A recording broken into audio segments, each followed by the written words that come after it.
Hi, welcome back to Andrea Fontana Beauty. Today, we're going to be focusing on part 2 of my 2020 favorites. We're going to be talking about all the non-beauty items that I fell in love with in the year. And I'm really excited because some of these are awesome and I love them so much. And I obviously highly recommend them. So let's get started. The first category we're going to talk about is food and kitchen. So these are some food items, some kitchen gadgets, that sort of thing, or not really gadgets, but things you would find in my kitchen. That's what we're gonna call this category. I have 2 food-ish items, edible items. The first one is gonna be the Lundberg Family Farms Thin Stackers. These are the organic brown rice, lightly salted, puffed grain cakes. That is a really long name. But I freaking love these things. They are such a good snack. I love rice cakes. I like to put avocados on them. I like to put peanut butter and sweets. I just love the versatility of these. Often if I want like a sweet treat, I'll do peanut butter, chocolate chips, and goji berries, which is a really fun combo. But again, I also love to make avocado toast with them. And they're little squares, and so they're a little different than a traditional rice cake, but they're so good and they're really crunchy and I highly recommend them. Next up, this is a Costco find. This is the Husaski tea. Mango and passion fruit herbal tea, caffeine free. I don't know about you, but I love tea. I have a hot glass of tea, I'd say more nights than not. And I love a citrus tea. I love a chamomile tea. Not a lot of teas that I don't love, but I love a citrus tea at night. And this is the mango and passion fruit. I got it at Costco. Comes with a ton of, I want to say it came with 50 tea bags for like $10. So it was a really good deal. The fruity flavors, you're going to love this. We love citrusy, fruity. Those sort of teas are really, really delicious at night, especially after dinner. They kind of, if I want a dessert, I'll make a glass of this and it's so good. I haven't tried it cold, but I would imagine it would be really delicious cold as well, but I like to drink it hot. Last year, one of my New Year's resolutions before COVID hit was to try to make a few more swaps when it came to being able to use things that are a little more reusable, cutting down plastic waste, and just really looking at what I'm consuming. So I was really excited to find these. I wanted to try them, but I found them at actually a local shop in Kalamazoo, so not too far from me. It's a zero waste shop and it's called Be Joyful. They had these reusable paper towels available. My goal with these was not to 100% cut out all paper towel use. I have to use paper towels when it comes to my clients for sanitation reasons, and when it comes to cleaning things up like raw meats or just wanting to sanitize after you cooking any raw meats, I really like to use paper towel for that reason. So I wanted to get these so that I could use a lot less paper towels. And I will say, after using these for about 6 months, I'm actually pretty amazed at the amount of paper towels we don't use anymore. I really only buy them for my kit now, which is really great. I used to buy the Costco size paper towels and now I find that we just don't go through them quick enough. So I only buy 2 or 3 paper towel rolls at a time now at the store. So I love these. They're flannel. They snap together, which is really nice because then I actually do keep them on a normal paper towel holder. And they roll up and they stick to each other. And I keep these and then a roll of paper towels on the counter, and I reach for these way more than I reach for paper towels, which for me is a win because I'm using them a lot less. I'm using paper towels a lot less. I just throw them in the washing machine when I do laundry. Next up, we're gonna talk Dutch ovens. So I have my little guy here. This is a Cuisinart Dutch oven. And how big is he? This is my 3-quart. I also have it's either 5 or 7 quart. It's really big. I wasn't about to bring it into my studio, but I have 2 Dutch ovens and they have replaced so many of my pots and pans. I got the smaller one at Home Goods, I want to say, and my bigger one I purchased online somewhere, and I love them. I love that they are plain. I love that they are a light color because I just leave them out on my stove and they always look nice. They're heavy. I can sear things really nicely in them, and honestly, with a small one and a large one, I use them I don't really get my other pots out. I'm very, very, very happy with these. So I have 2 Dutch ovens and then the 1 always pan. And those are really the only 3 pans that I have used for the past couple months. And I do a lot of cooking. And if you don't have a Dutch oven, you need one. Just get one. You won't be disappointed. You can use them for so many different things. If I ever have issues with anything sticking, I just let them soak for like an hour in hot soapy water, and then I will scrub them. If I still can't get it out, I actually will sprinkle a little bit of baking soda and then scrub it, and that really helps to keep them really nice and clean. So you can see, oh, I need to scrub that little guy there, but they stay pretty clean. The baking soda works wonders. Now we're gonna talk about my always pan. After falling in love with my 2 Dutch ovens earlier this year, I reduced a lot of the pans that I previously had in my kitchen. The one thing though that I needed that was very different than the Dutch ovens is I needed a pan that was nonstick.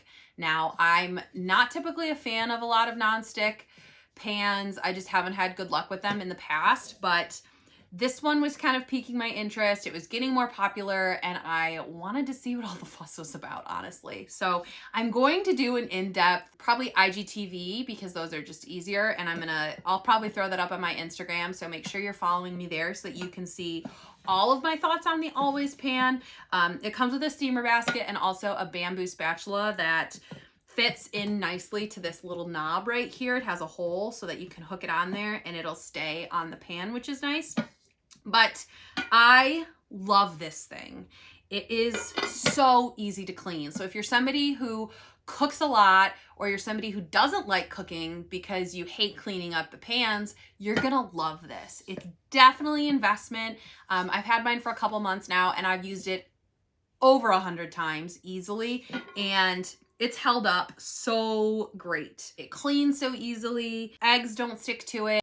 It's so worth the money if you're somebody who's going to cook and actually use it, if you spend time in the kitchen. If you're somebody who doesn't spend the time in the kitchen, don't think that this is just gonna like magically make you cook, because it's not gonna do that. The one thing that I don't agree with that's in the video or in the advertising for the always pan is I don't think this is something that can simply replace, I think it's 8 pans. They try to claim that it's 8 pans in one. I don't think that it's necessarily going to take the place. If I didn't have my Dutch ovens,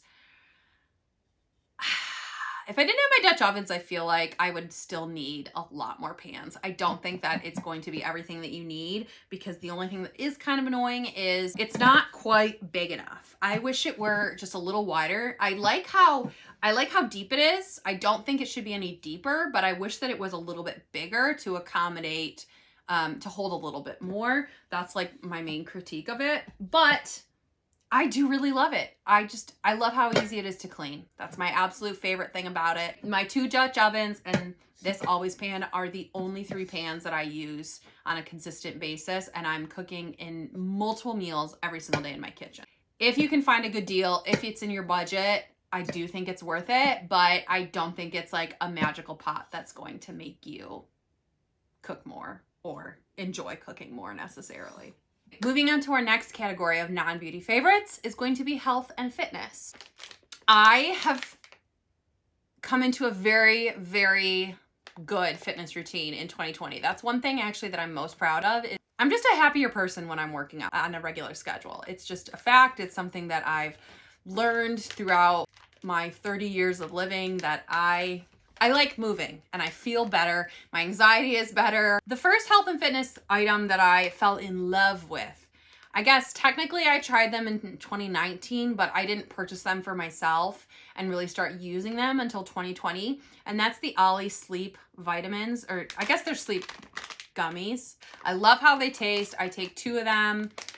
I would say maybe like 2 to 3 times a week. 1 to 3 times a week, we'll say.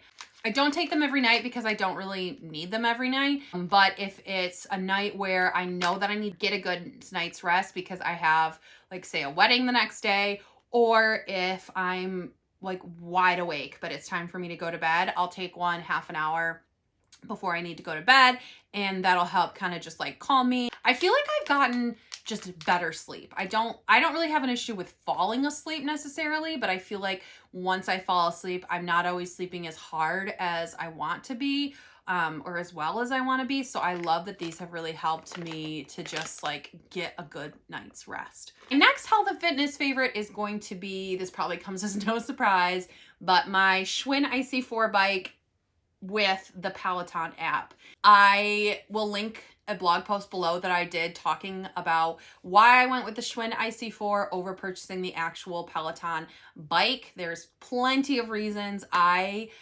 purchased it in May for my 30th birthday, and I've been using it since July when it got here, and I'm so obsessed. I love the whole Peloton community. I love the classes. I love the instructors. I love the way that the app is set up, and I love Peloton, okay? Would I spend the money on an actual Peloton bike?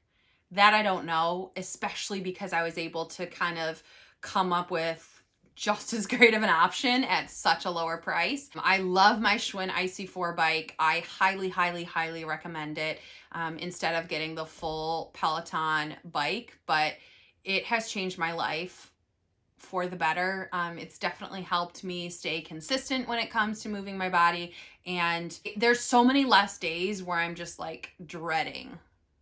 I'm one of those people who I really do love working out. I know that I'm going to feel better. I even enjoy it while I'm doing it. But for me, the hardest part of working out is kind of getting dressed and getting there. Once I'm like 15 minutes in, I'm feeling good. I'm really enjoying myself, but like it's getting there that's always been the hardest part for me, or like tying up the shoelaces and like getting out the door to go for a run.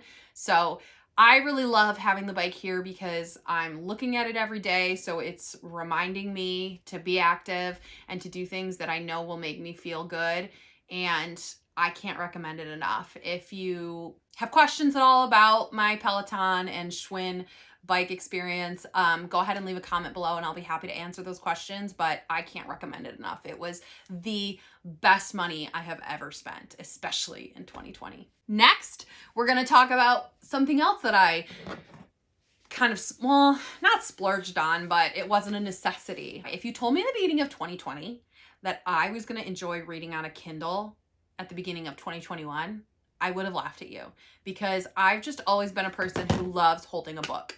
I like purchasing and filling my library with books. Books are very important to Mikey and I, and I just never thought that I was going to be a Kindle person. The reason that I purchased this is because it was on such a good deal. I got the Kindle Paperwhite, which is waterproof, water resistant, I don't know, on Prime Day for $80, which is a pretty good deal. And I got it mainly because I have found myself in 2020 reading a lot more ebooks because I'm able to check them out from my library. I was reading them on my phone and it was honestly starting to hurt my eyes a little bit, and I deal with some headaches every now and then, so I didn't love that I was staring at my phone for that much time. So I purchased it mainly for that reason, and I've honestly fallen in love with it. There's always room for this. It's so much lighter than a big book, and I read a lot of big books this year in 2020, so it's nice that I'm able to carry it in a more compact version. I love that I can read laying in a different position than I'm used to. Like, I feel like it's hard to read a physical book when you're laying on your side, or because the pages will fall, or even if you want to read and you want to read hands-free. The fact that I can read hands-free, this sounds like such a first world problem, but the fact that I can like sit and prop up my book and not have to hold it and just like tap it when I want to turn a page is huge. You wouldn't think that it would be that big of a deal, but I love it. I love that I can read it in the dark without needing a light. That part is really nice. I can change the font, the size, the brightness. Like, there's just so much that I can do with this thing that I didn't realize that I could do with it. I will say, if you are going to get a Kindle, do not pay the extra money to have it be ad-free. You only see the ads when it's off, so it's totally not worth it. I almost got it ad-free, and it's not worth it. The ads never bother me. It stays charged for so long. Do I think it's something you absolutely need? No, but if you are an avid reader, I really recommend it. Next, we're gonna talk, surprise, surprise, Kalamazoo Candle Company. I freaking love these candles. They're a small business in my hometown of Kalamazoo, and they're a great company. They're kind. I love them. I love them. I love the simplistic look of their candles because they're not colored all these different things. They're just a plain neutral, beautiful look. And I love that you can reuse the containers when you're done with them. I have about 15 of them in my house right now. One of my favorite things that they do is they make leftover candles. So I know I've posted them a few times and people will be like, what do leftovers smell like? Because they think that it smells like actual like food, dinner leftovers, but that's not what it means. It's the leftovers from when they make a batch of candles. So say they made some baked cinnamon candles and they had a little bit of wax left, wasn't enough to make a full candle. They would take that little bit, pour it in a leftover candle, and then when they had the next scent come up where they had a little extra, they'd add it. So they're typically, I think, 3 different scents that are layered because they have a little bit left, they don't want to waste it, and so they make them into the leftover candles, which I love because then it's kind of like you get a surprise. I've always loved every leftover candle I've ever gotten, mainly because I just love all of their scents. They're so amazing. This is baked cinnamon. This is one of my favorites for the holidays. I loved their holiday collection this year, their spring floral scents, like all of their candles are amazing. If you are local to Michigan and you can get to Kalamazoo, you can make candles in their store, which is awesome. My nieces do that often for me for Christmas, which I love. I just can't say enough good things about this small business. Highly recommend you checking them out. My last favorite of 2020 is going to be my Popsocket Wallet. Now, I didn't think that I was going to love this thing. I'm not somebody who normally wants to keep IDs. I've never kept an ID and everything on my actual phone case, but I love this thing. So I popped this off of my actual phone. But what you do is you stick on this plastic little oval shape on the back of your phone, and then this slips on and off. It has a pop socket on the back like this, but then it has this little cloth divot where you push in and then you can pull your cards out. So I love this because, I mean, I obviously don't go a lot of places right now, but like if I need to get gas, if I need to, I don't know, and I don't want to bring a whole purse, I can bring just the important things, and it's on the back of my phone. I always have it if I need it because, let's be real, my phone is always nearby me, and I just didn't think I was going to love this as much as I did. I think I have 5 cards in here right now, and they fit just fine. I think that's probably the max that I would do. But it doesn't add a lot of bulk. I love it also because, I mean, you don't have to have the Popsocket Wallet for this, but if you have a pop socket on your phone, you can really easily attach it to the car mount. So I guess that's actually another favorite. I have the little car mount that goes into your air conditioning vent, and then this just sets right in there. So it's really easy if I'm driving somewhere and I want to be able to see Google Maps or something, I can just put my phone up right there, and then I can be hands-free, which is really good for when you're driving. So I love pop sockets. I have loved them for years. I've gone through, I want to say this is like my 3rd one in the last couple of years, because I have the bad habit of like playing with them. And so I broke the first one because I was fidgeting with it too much. I recommend this guy and the car mount. Those were all of my 2020 non-beauty favorite products. If you missed the first part, which was all of my beauty favorites, please click the link down below. That video should already be up and you can check those out there. But I hope you enjoyed it. If you've tried any of the things that I mentioned today, let me know what you think of them below. Tell me also what your favorite non-beauty item was that you discovered this year. If you can't pick, share a couple. I love discovering new things with you, and I like sharing the things that I love. Remember, shop small as much as you can. Subscribe to my channel. That also helps a small business, which is me. I hope you have a wonderful day, and I'll talk to you guys soon. Bye.